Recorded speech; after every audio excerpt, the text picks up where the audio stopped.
Invasi Rusia ke wilayah Ukraina memasuki hari ke-1106 atau tahun keempat.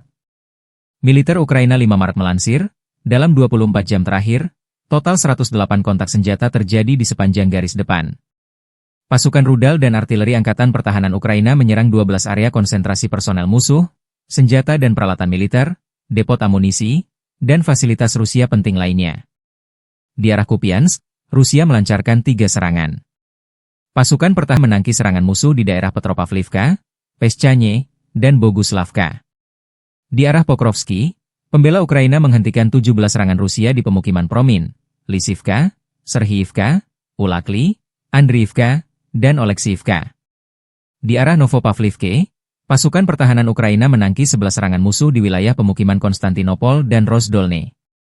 Di garis depan Kursk, Angkatan Bersenjata Ukraina memukul mundur 30 serangan musuh.